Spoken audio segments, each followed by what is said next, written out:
आप सबों को जय हिंद। आइए हम लोग आज एक नए टॉपिक को देखते हैं। मैं प्रत्येक बार आपको नया फैक्ट्स देने की कोशिश कर रहा हूं, तो इसी क्रम में आज आइए हम लोग आज देखते हैं ज्योग्राफी का एक बहुत ही महत्वपूर्ण टॉपिक। इसके पहले जो मेरे वीडियो पर आप नए हैं और इसे सब्सक्राइब कीजिए, लाइक कीजिए, इसे आगे बढ़ाइए। हम लोग देखते हैं आज अक्षांश क्या है, देशांतर क्या है, कर्क रेखा क्या है, मकर रेखा क्या है, और भी चीज़ों को हम देखेंगे। सबसे पहले हम लोग आते हैं अक्षांश रेखा पर। एक्चुअल में क्या है कि जो हम लोग की ग्लोब है,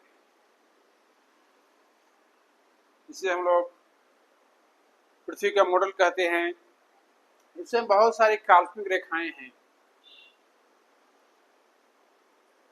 चूंकि किसी देश के सीमा निर्धारण में इन रेखाओं का बहुत ही महत्वपूर्ण योगदान है, साथ ही साथ समय निकालने में भी इनका उपयोग किया जाता है और कहीं आने जाने में भी अक्षांश रेखाओं को कोऑर्डिनेट करके हम लोग हवाई यान की यात्रा करते हैं। तो एक्चुअल में अक्षांश रेखा है क्या? पृथ्वी पर ये सारी की सारी रेखाएं काल्पनिक हैं, ये कहीं खींची गई नहीं है। इसलिए वैसी काल्पनिक रेखा जो पृथ्वी पर पूरब से पश्चिम की ओर खींची जाए, उसे हम लोग अक्षांश रेखा कहते हैं। कहने का मतलब है कि पृथ्वी बीच में उभरी हुई है, इसका उभार बीच में सबसे ज़्यादा है, तो बीच में जो रेखा खींची गई है वह पृथ्वी को दो बराबर भागों में बांटती है। इसीलिए क्योंकि पृथ्वी के बीच से गुजर रही है और पृथ्वी को दो भागों में बांट रही है इक्वल पार्ट्स में, इसलिए इसे हम लोग बोलते हैं भूमध्य रेखा। भूमध्य रेखा, भू अर्थ मीन्स पृथ्वी, मध्य मतलब बीचों बीच, अर्थात पृथ्वी के बीचों बीच जो रेखाएं, वैसी काल्पनिक रेखाएं जो पूरब से पश्चिम की ओर खींची गई है, ड्रॉ की गई है, उसे हम लोग भूमध्य रेखा कहते हैं। इसका मान दिया जाता है 0 डिग्री, क्योंकि भूमध्य रेखा की लंबाई सभी अक्षांश रेखाओं में सबसे अधिक होती है और अपने आप में भी यह एक अक्षांश रेखा है जो सबसे अधिक लंबी होती है। चूंकि यह पृथ्वी के बीचों बीच से गुजर रही है, इसलिए पृथ्वी को दो बराबर पार्ट्स में बांटती है। उत्तर का जो भाग है उसे हम लोग उत्तरी गोलार्ध कहते हैं, नॉर्दर्न हेमिस्फीयर, और जो साउथ का भाग है उसे हम लोग दक्षिणी गोलार्ध या सदर्न हेमिस्फीयर कहते हैं। अब हम लोग यहाँ देख रहे हैं कि हम लोग यहाँ से क्या है, इसका हम लोग वैल्यू देते हैं, नामकरण कहते हैं, मान देते हैं। ये 0 डिग्री है। यहाँ से हम लोग 1 डिग्री, 2 डिग्री, 3 डिग्री से करते करते हम लोग 90 डिग्री तक 90 अक्षांश रेखाएं खींचते हैं उत्तर गोलार्ध की ओर, और 90 फिर खींचते हैं हम लोग दक्षिण गोलार्ध की ओर। यहाँ ध्यान देने की बात है, जो जो हम लोग इस भूमध्य रेखा से नीचे आते हैं, अक्षांश रेखाओं की लंबाई घटती जाती है, चाहे हम लोग का उत्तरी गोलार्ध हो, चाहे हम लोग का दक्षिणी गोलार्ध हो, और ये ध्रुव पर आकर बिल्कुल एक पॉइंट रह जाती है, अर्थात सबसे छोटी हो जाती है। दूसरी महत्वपूर्ण बात है, यह जो अक्षांश रेखाएं वे सारी की सारी काल्पनिक हैं। यदि इसकी संख्या की बात की जाए तो कितनी अक्षांश रेखाएं होती है, तो वेरी सिंपल है इसे जोड़ना कि 0 से 90 हम लोग का दक्षिणी गोलार्ध में है, उसको हम लोग जोड़ के दिखाएंगे 90। फिर 0 से हम लोग का उत्तर, तो सबसे अंतिम अक्षांश रेखा है 90 डिग्री का, तो कितना हो गया 0 से 90, 1 से 90 कितना हो गया 90, अर्थात 180। और एक हम लोग का बीच का जो जिसका मान 0 डिग्री है, उसको भी हम लोग क्या करेंगे, इसमें जोड़ देंगे, तो कितना आ जाएगा 181, अर्थात अक्षांश रेखाओं की संख्या 181 होती है। ये जितनी भी अक्षांश रेखाएं हैं वे इस भूमध्य रेखा के बिल्कुल पैरेलल होती है, बिल्कुल समानांतर होती है। समानांतर कहने का मतलब ये एक दूसरे को नहीं काट सकती है ना। ये आपको बताया ये अक्षांश रेखा। अब इसमें से हम लोग का दो जो अक्षांश रेखा है वो बहुत ज़्यादा महत्वपूर्ण है, सबसे ज़्यादा महत्वपूर्ण है। तो ये कौन दो अक्षांश रेखाएं हैं? तो एक हम लोग का उत्तरी गोलार्ध में 23.5 डिग्री की अक्षांश रेखा, ठीक है, जिसे हम लोग कर्क रेखा कहते हैं, ठीक है। उत्तरी गोलार्ध की 23.5 डिग्री अक्षांश रेखा को क्या बोलेंगे? कर्क रेखा बोलेंगे, ठीक है। क्यों इसको इतना वैल्यू दिया गया है, क्यों इसका नामकरण किया गया है, अभी हम लोग बताएंगे आपको आगे। और उसी प्रकार से सेम जो दक्षिणी गोलार्ध की 23.5 डिग्री की अक्षांश रेखा है, उसको हम लोग कहते हैं मकर रेखा कहते हैं, ठीक है। तो इसका दोनों रेखाओं का महत्वपूर्ण स्थान है, अर्थात उत्तरी गोलार्ध में 23.5 डिग्री की अक्षांश रेखा कर्क रेखा है, इसे हम लोग ट्रॉपिक ऑफ कैंसर भी कहते हैं, ट्रॉपिक ऑफ कैंसर। और जो दक्षिणी गोलार्ध की जो 23.5 डिग्री की अक्षांश रेखा है, उसे हम लोग कैप्रिकॉर्न कहते हैं, कैप्रिकॉर्न कहते हैं। चूंकि इन रेखाओं का महत्व इसलिए सबसे ज्यादा है कि जो हम लोग का सूरज है, जो सन है, वह इन्हीं दो रेखाओं के बीच सालों भर चमकता है, ठीक है। अर्थात जो सूर्य है वह हम लोग का दो टाइम में 21 मार्च और 23 सितंबर को, 21 मार्च और 23 सितंबर को सूर्य कहाँ होता है? बिल्कुल इक्वेटर पर लंबवत होता है, वर्टिकल होता है।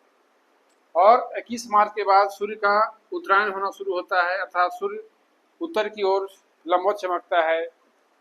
उसी प्रकार से 23 सितंबर के बाद सूर्य दक्षिण की ओर जाना शुरू करता है, जिसे हम लोग सूर्य का दक्षिणायन होना कहते हैं।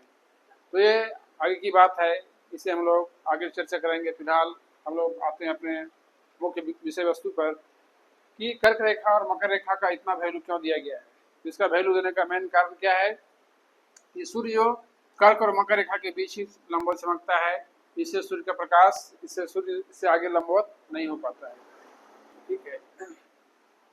अब आइए हम लोग का ये अक्षांश रेखा हो गया, हम लोग का टोटल अक्षांश कितने बताया? अक्षांश रेखा आपको 181 बताया है। अर्थात जो जो हम लोग उत्तरी गोलार्ध में जाएंगे इसकी लंबाई छोटी होती जाएगी, जो जो हम लोग दक्षिण में जाएंगे इसकी लंबाई छोटी होती जाएगी, और यह पोल पर मात्र एक पॉइंट, एक बिंदु बनकर रह जाएगी, ठीक है। अब आते हैं हम लोग इसका जो दूसरा पार्ट है उस पर।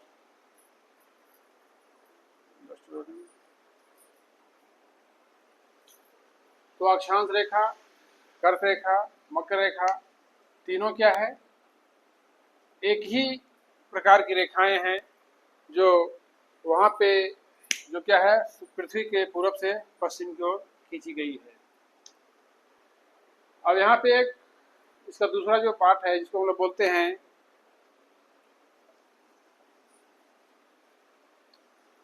देशांतर रेखा। देशांतर रेखा क्या है? तो यहाँ भी एक्चुअल हम लोग की जो पृथ्वी थी सब अक्षांश रेखाएं हैं,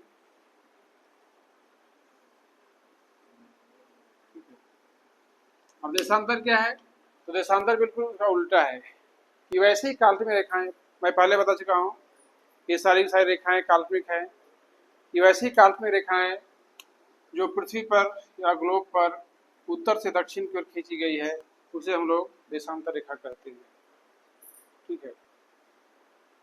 अभी हम लोग देख रहे हैं कि हम लोग का इधर पूरब था, इधर हम लोग का पश्चिम था, इधर हम लोग का उत्तर है, इधर हम लोग का दक्षिण है। अब देशांतर रेखा जो है उसको अभी हम लोग मान देते हैं, क्योंकि यह बिल्कुल बीचों बीच है, इसलिए इसको हम लोग बोलते हैं 0 डिग्री देशांतर रेखा, 0 डिग्री देशांतर रेखा। इसका और भी नाम है, तो इसका हम लोग ग्रीनविच रेखा भी कहते हैं, ग्रीनविच रेखा। क्यों कहते हैं ग्रीनविच रेखा? तो यह जो ग्रीनविच रेखा है वह, चूंकि इसमें जो ब्रिटिश ज्योग्राफर थे उन्होंने ही जो है सो इसको एक तरह से धरातल पर मारने का प्रयास किया था, खींचने का प्रयास किया था ग्लोब पर। तो एक रिसर्च सेंटर है, भूगोल का वेधशाला है, जो लंदन शहर के ग्रीनविच नामक स्थान से गुजरता है। इसी के नाम पर इसे उस समय के भूगोलवेताओं ने ग्रीनविच नाम दिया। ठीक है। और एक तीसरा नाम भी इसका है 0 डिग्री प्रधान मध्याह्न रेखा, या इसको प्रधान मध्याह्न रेखा भी कहते हैं। इसलिए बोलते प्रधान मध्याह्न रेखा कि यहाँ से जो हम लोग का टाइम है वह टाइम का डिवीजन किया जाता है कि यह जो हम लोग का 0 डिग्री देशांतर रेखा है, इससे इधर का समय आगे होता है और इससे इधर का समय पीछे होता है। तो देशांतर रेखा की संख्या कितनी है? तो इसकी संख्या पूर्वी गोलार्ध में, यह भी भूमध्य रेखा की तरफ पृथ्वी को 2 बराबर भागों में बांटता है, 2 इक्वल पार्ट्स में बांटता है, पूर्वी गोलार्ध और पश्चिमी गोलार्ध, ईस्टर्न हेमिस्फीयर और वेस्टर्न हेमिस्फीयर। इसकी संख्या प्रत्येक गोलार्ध में 180 होती है। ठीक है, कितनी होती है?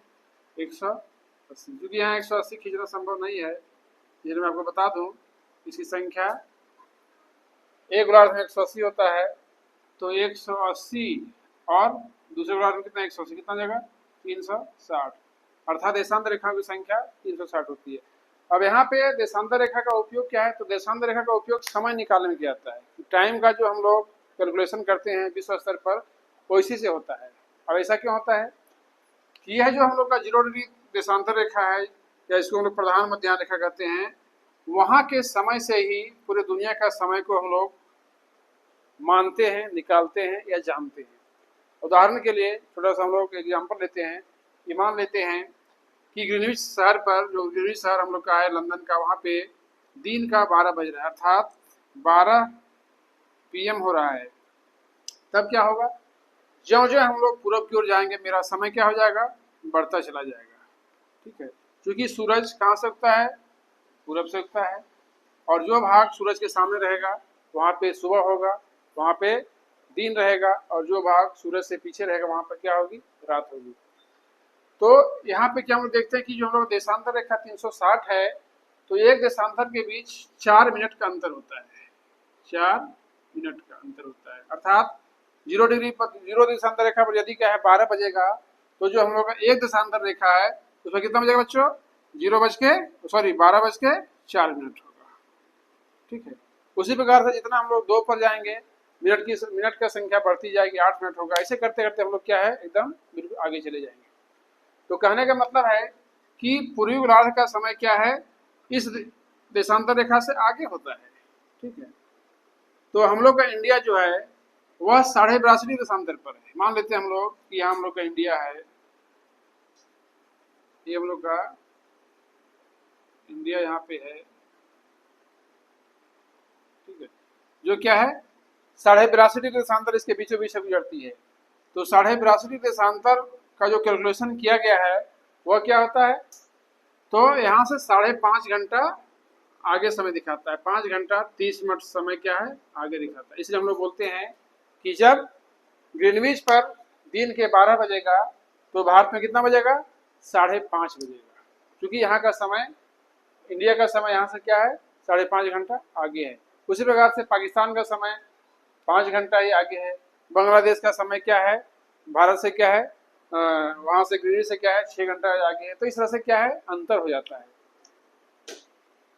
उसी तरह से यदि हम लोग पीछे जाएंगे, पश्चिम की ओर जाएंगे, तो हम लोग का समय घटता जाएगा। जैसे मान लेते हैं हम लोग कि पश्चिम में हम लोग आ गए एक देशांतर पर, 0 था, इधर क्या है? एक देशांतर पर आ गए, तो क्या होगा?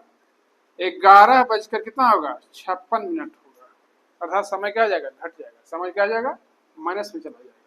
और इस तरह करते हुए जितना हम लोग पीछे जाएंगे उसके अनुसार समय हम लोग का क्या है? घटता चला जाएगा। यहाँ पर एक बहुत महत्वपूर्ण चीज है कि जो भी कोई भी जलयान, कोई भी जहाज जब समुद्र से यात्रा करता है, तो उसको अपने आप घड़ियों में जो है सो क्या है? एक दिन जोड़ना, एक दिन घटाना पड़ता है। कैसे होता है चीज?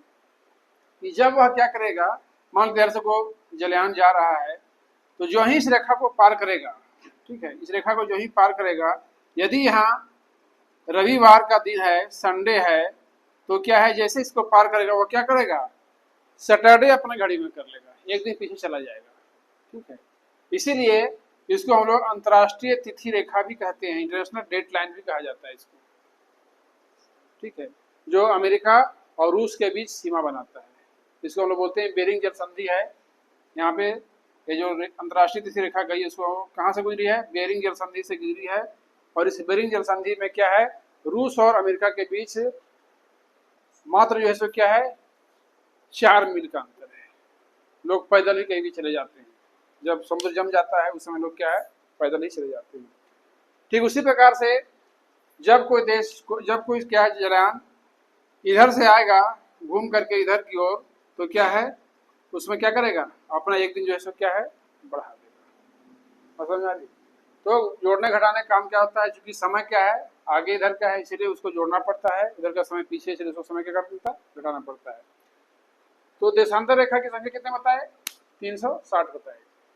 अब इसमें क्या है कि देशांतर रेखा जितना भी है सबका लंबाई बराबर होता है, क्योंकि वैसे वो लोग बोलते हैं कि बीच वाला ही पृथ्वी को 2 बराबर भागों में बांटता है, लेकिन यदि सबको देखें हम लोग सारे देशांतर रेखा को, तो सब अपने आप में क्या एक ग्रेट सर्किल है, जिसको हम लोग हिंदी में बोलते हैं बृहत वृत्त कहते हैं।